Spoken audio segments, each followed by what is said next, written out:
Oke, berdoa selesai. Oke, sekarang kita lanjutkan untuk materi metodologi penelitian ya. Kemarin saya sudah menjelaskan untuk metode SDLC. Nah, sekarang kita lanjutkan untuk materi selanjutnya. Oke, nah selanjutnya kita membahas tentang materi Rapid Application Development atau istilahnya RAD. Nah, RAD ini itu adalah suatu metode yang dia menggunakan istilahnya bareng-bareng atau secara bersamaan. Nah, tapi metode ini itu hanya memiliki 5 tahap saja. Berbeda kalau kita menggunakan SDLC. SDLC itu ada 7 tahap. Kalau kita menggunakan RAD itu ada 5 tahap. Nah, tahap yang pertama itu ada pemodelan bisnis. Jadi kalau misalkan kamu membuat suatu aplikasi, itu kamu harus menggambarkan modelnya terlebih dahulu. Nah, modelnya itu berkaitan dengan aplikasi atau program yang akan kamu buat atau yang Anda buat. Contoh misalkan kamu membuat sistem informasi absensi. Nah, jadi nanti kira-kira apa namanya? Sistem informasi absensi itu apa saja yang harus kita butuhkan. Berarti kita butuh data karyawannya, data namanya, biodata semua karyawannya. Terus data apa namanya, kalau misalkan absensinya pakai fingerprint ya berarti kamu harus butuh data sidik jari mereka. Nah, jadi istilahnya kamu harus memodelkannya. Nah, setelah memodelkan datanya, kamu harus memodelkan untuk user interface-nya atau tampilannya. Nah, tampilannya nanti mau seperti apa? Apakah nanti bentuknya mobile, contoh kayak Android, kayak Java, atau mungkin nanti cuma ditampilkan ke dalam bentuk desktop atau mungkin diinstal dalam CPU atau laptop. Nah, itu dalam bentuk desktop. Nah, itu contoh pemodelan bisnisnya. Terus yang kedua, itu ada pemodelan data. Tadi sudah pemodelan data ya. Pemodelan data itu berarti kaitannya dengan apa namanya? Kamu nanti membuat model datanya seperti apa? Jenis data sekarang itu banyak. Data itu istilahnya dia menggunakan data hierarki atau juga menggunakan data yang kira-kira yang secara random atau secara acak. Nah, itu nanti kita modelkan supaya nanti bisa diklasifikasi atau diklasterkan. Nah, itu jadi pemodelan data seperti itu. Baru yang ketiga, ada pemodelan proses. Nah, pemodelan proses ini berkaitan dengan nanti aplikasi yang akan kamu buat. Contoh misalkan kamu tadi membuat sistem informasi absensi ya. Sistem informasi absensi itu berarti kita butuh pemodelan prosesnya. Contoh proses nanti yang disimpan dalam aplikasinya itu proses apa, model apa? Apakah absensi dari data karyawannya, atau mungkin data-data yang berkaitan dengan pekerjaannya. Nah, itu bisa berkaitan dengan seperti itu. Nah, jadi ada pemodelannya sebentar ya. Terus yang keempat, ada pembentukan aplikasi. Pembentukan aplikasi itu berkaitan dengan aplikasi yang akan kamu buat. Contoh misalkan dengan membentuk suatu apa namanya tampilan atau mungkin database-nya atau mungkin IRD-nya atau mungkin istilahnya hubungan antara aplikasinya. Nah, itu harus kita buat. Contoh misalkan kalau kalian membuat sekarang kan mungkin disuruh membuat tugas tentang pembuatan aplikasi sama pasif ya. Nah, itu mungkin ada yang membuat suatu istilahnya sistem informasi akuntansi, ada yang sistem informasi, atau mungkin ada yang membuat alat. Nah, itu harus kamu bentuk aplikasinya nanti kamu buat seperti apa. Baru yang terakhir ini ada pengujian dan turnover. Turnover itu berarti diuji dan diserahkan keseluruhannya. Nah, jadi kalau rapid itu berarti secara cepat diserahkannya. Nah, kelemahan dari RAD ini modelnya itu apa namanya? Dia tidak ada maintenance ya. Tidak ada maintenance itu berarti istilahnya itu ya tidak jangka panjang. Kamu mau gunakan aplikasinya ya misalkan kalau selesai ya istilahnya ya udah selesai saja, tidak ada penanggulangan yang lain. Oke. Nah, itu contoh metode RAD. Terus selanjutnya ada model V. Model V ini model yang sudah lama digunakan di mana dia ada 6 tahap juga. Tahap yang pertama yaitu requirement. Requirement itu adalah kira-kira spesifikasi yang kita butuhkan itu apa saja. Contoh dari segi software atau mungkin dari segi hardware itu kita matangkan.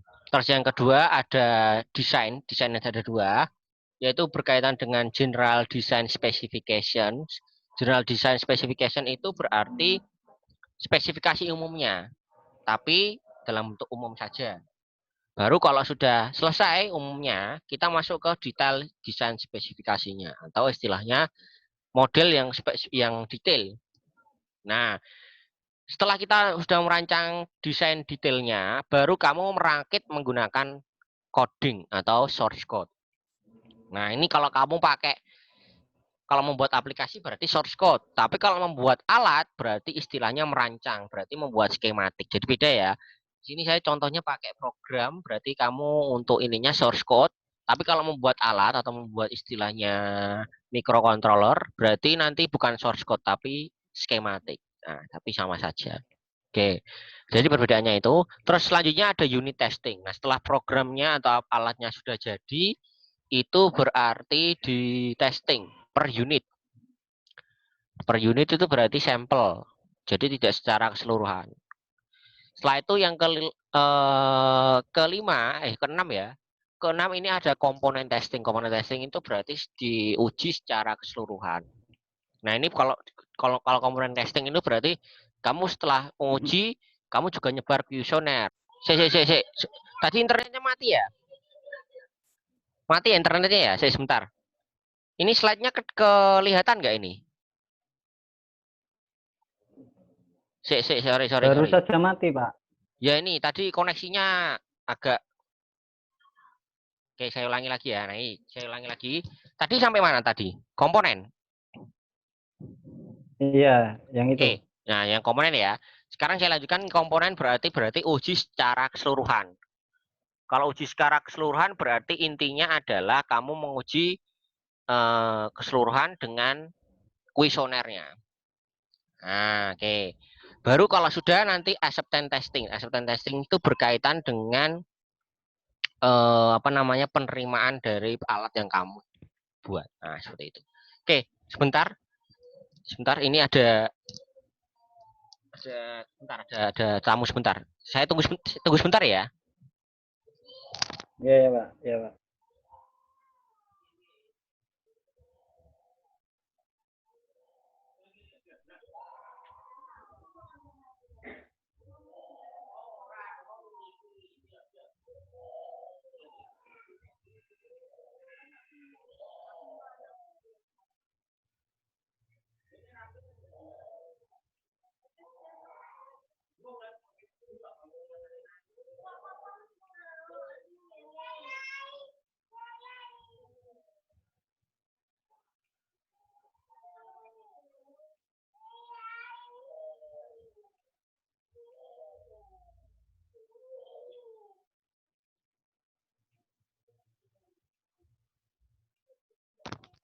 Oke, sudah selesai nih.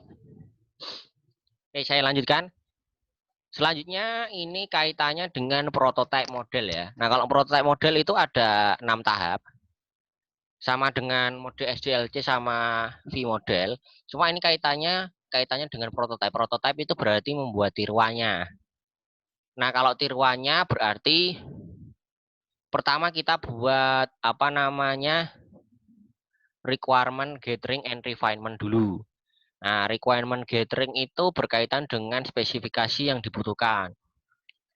Terus habis itu yang kedua ada quick design. Quick design itu kaitannya dengan desain yang kita gunakan. Nah, seperti itu. Terus yang ketiga ada building prototype. Building prototype itu kaitannya dengan nanti alat yang akan kamu gunakan atau istilahnya kamu buat. Terus yang keempat ada customer evaluation. Customer evaluation itu berarti istilahnya evaluasi dari pelanggan yang kamu buat, istilahnya program yang kamu buat. Terus yang kelima ada refining prototype. Refining prototype itu istilahnya setelah kamu lihat evaluasinya, terus lihat feedbacknya bagaimana. Nah, apakah feedbacknya kalau misalkan ada istilahnya perbaikan, ya berarti harus diperbaiki dulu sampai alat atau program yang kamu buat itu sudah benar-benar final.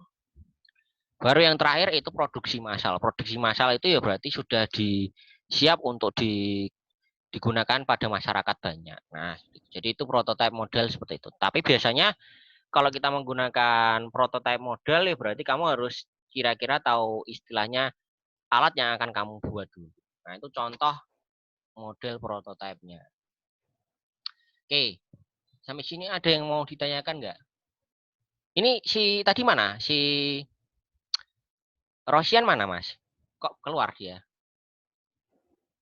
Kayaknya keluar, Pak. Oh, mungkin udah nyampe di tempatnya ya. Dia pulang kayaknya tadi.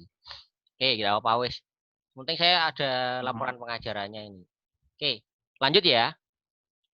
Ya, Nah, ini tapi nanti tetap di-share di anu sih, Pak.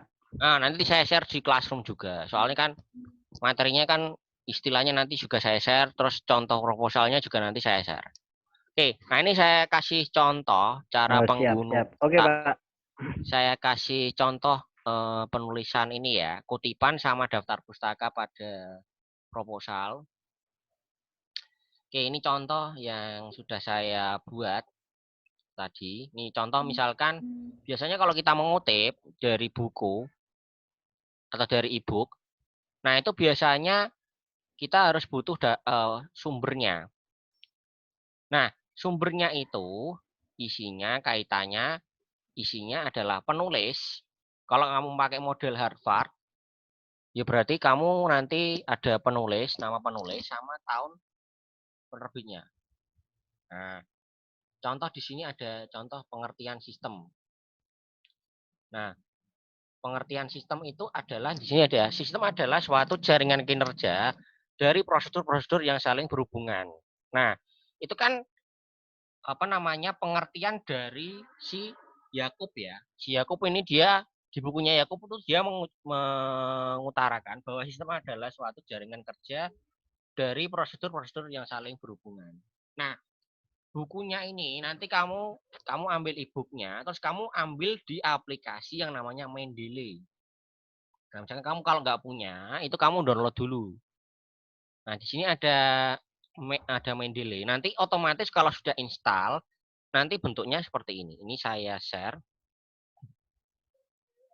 Nah, ini saya share. Sebentar, ini aplikasi Mendeley ya. Aplikasi Mendeley ini untuk membuat suatu kutipan, untuk istilahnya membuat daftar pustaka. Nah, ini semuanya masuk ke dalam aplikasi Mendeley. Oke, ini sambil nunggu aplikasinya terbuka, sebentar.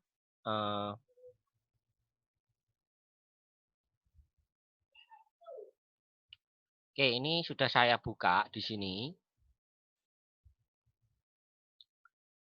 Nah, ini sudah apa namanya? Sudah terbuka ya. Nah, otomatis kalau sudah kamu install, itu nanti sudah terintegrasi pada Microsoft Word-nya.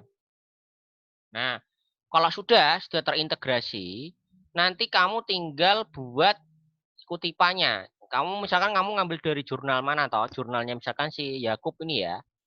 Setelah itu kamu pilih insert citation. Nah, insert citation, habis itu nanti otomatis dia akan muncul kutipannya. Misalkan kamu ngutip dari punyanya si Yakub ya, atau mungkin ini contohnya adalah si Yakub ada nggak ya? Bentar, ini Maaf, Pak. Itu kok enggak keluar, Pak, layak oh anu nih. Mendeley-nya ya. Oke, sebentar ini. Ini saya share dulu. Word-nya. Oke. Oke, saya ulangi ya, Mas. Kelihatan tuh, Mas? Iya, Pak. Oke, nah ini. Pertama kamu buka istilahnya Word-nya ya kan, buka Word. Setelah itu nanti kamu pilih ini, insert citation ini. Nah, bisa kamu taruh di paling belakang ini, paling paragraf terakhir, setelah kalimat-kalimat terakhir. Kalau sudah kamu klik insert citation. Nah, contoh misalkan ini pengertiannya tadi. Contoh misalkan di sini. Nah, ini saya kasih pengertiannya si knowledge base ini ya.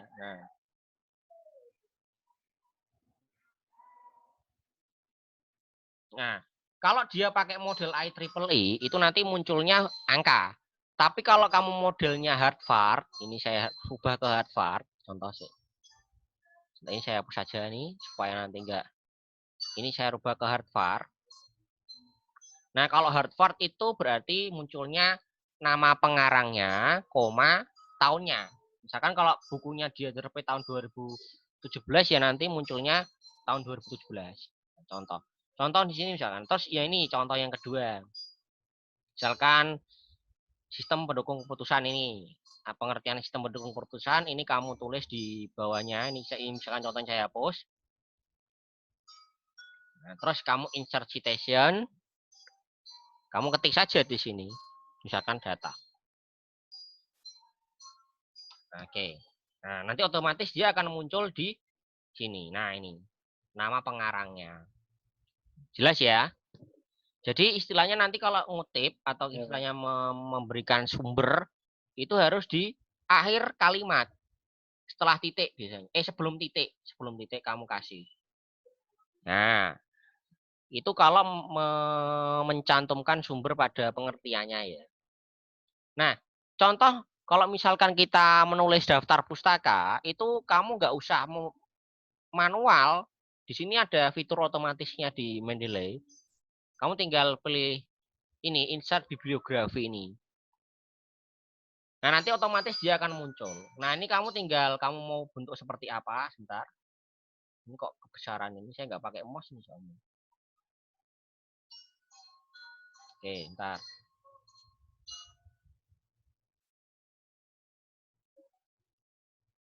Nah, ini contoh ya. Ini kamu mau citasinya bagaimana? Ini kamu diatur saja. Misalkan pakai yang IEEE. Nah, nanti bentuknya seperti ini, ya kan? Nah, ini kalau misalkan kamu ngutip lagi, nanti otomatis dia akan ngisi. Contoh misalkan ya, ini saya kasih kutipannya si contoh aja. Ini misalkan insert citasi. Tadi kan 2 ya, sumbernya ya. Nah, misalkan di sini kasih ini contoh kita ngambil sumber, nanti otomatis dia akan nambah di sini 3. Oh, otomatis nambah 1 sendiri. Oke, jadi kita nggak perlu nulis daftar pustakanya. Ya otomatis sudah kalau yang kita ambil di teorinya nanti otomatis dia masuk sendiri dalam daftar pustakanya. Itu ya. Contoh misalkan ini kita ambil sumber lagi misalkan. Misalkan ini. Nah, dia akan nambah 1 lagi. Nah, jadi 4 gini. Oke.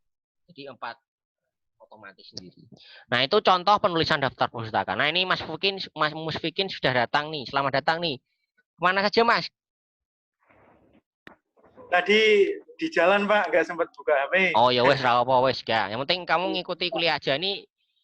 Intinya kan Siap. Ini saya juga ngejar laporan juga, soalnya kan kerja di rumah kan. Jadi istilahnya kalau nggak ngajar ya nanti ya istilahnya ya nanti ada laporannya. Wah, ini kok kita disuruh work from home kok nggak ada pengajarannya ya. Istilahnya seperti itu. Nah, itu nanti gitu aja. Nanti ini saya sharekan di Google Classroom juga untuk materinya ya. Sebentar, ini saya share saja ini. Tak buka. Ini saya share ini aja ya, materinya aja ya. Apa namanya? Proposalnya satu gelondong aja weh. Iya, Pak. Si nganu mana? Di Si Google Classroom atau anu, Pak? saya buka lewat Google Classroom aja nanti. Oh Bentar. iya. Nah, ini tak buka Google Classroom, bentar ya. Nah, ini berarti nanti tak absen 3 orang weh. Musfikin, Wahyu sama Rosian ya. Kalian kelasnya ada 5 orang toh? Iya, 5 orang, Pak. Iya, Pak. Yang 2 siapa sih? Si Arif ya? Arif ya. Arif sama Joni. Bayu. Ada 6, Pak. 6. Sijinya apa? Joni. Oh, Joni ra tau mangkat kayak bro ya. Sik, ntar. Untuk SKC 17 ya.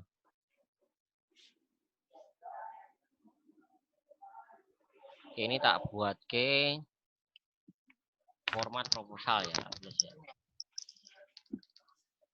Nah, nanti untuk ini kan kalau misalkan kuliah online-nya sampai UAS ya. Nanti kalau proposalnya sudah jadi, langsung kirim email aja ya. Kirim email saja. Itu yang haidar@stekom.ac.id itu. Kirimkan ke situ saja ya. Siapa? Nah, ini tak buat dulu filenya nih.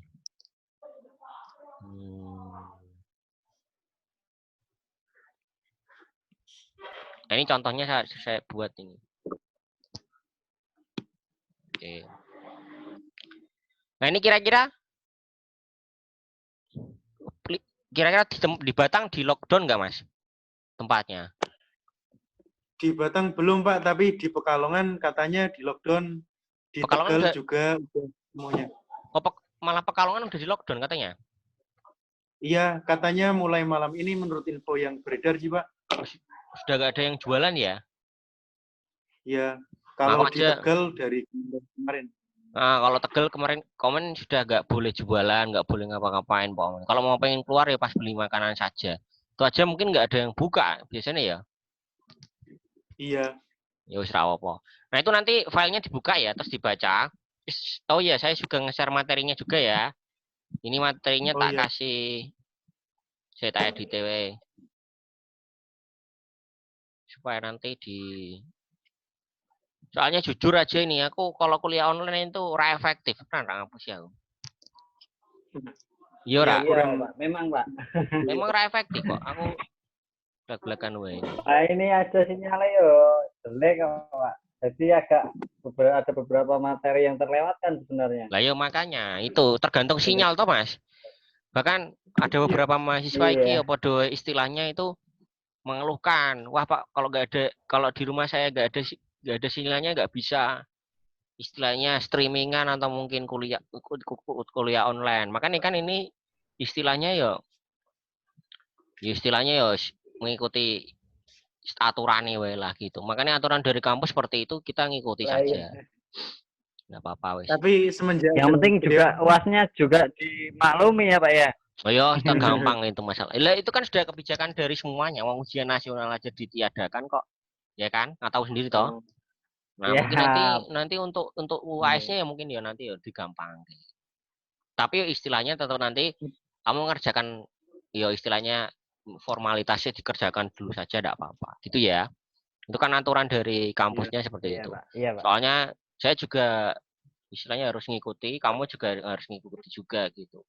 Ya intinya timbal baliknya lah.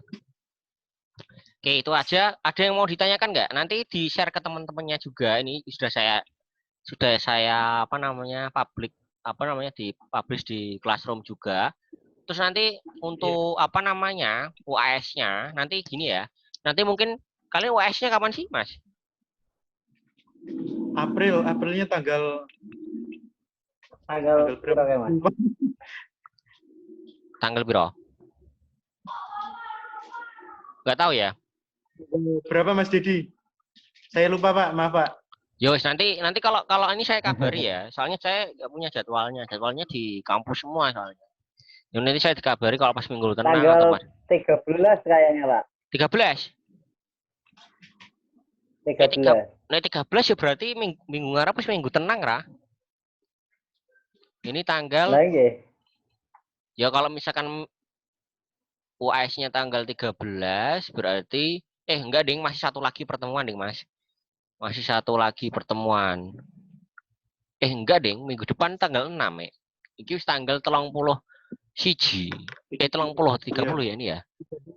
Nanti berarti istilahnya minggu depan kalau udah minggu tenang ya nanti istilahnya nanti ujiannya nanti proposalnya dikumpulkan di email atau mungkin di Classroom boleh nanti gitu ya. Iya, siap Pak. Komen agar dikumpulkan saja format nganut istilahnya untuk nanti perbaikannya nanti nyusul saja tidak apa-apa ya. Gitu ya. Iya. Oke, Ya. nanti Arif sama Rosian terus Joni barang kandani KBW supaya nanti istilahnya ya kerja lah apa yang dikarepke ya. Iya. Ya wes itu aja wes. Nah, itu aja. Ada yang mau tanya lagi nggak?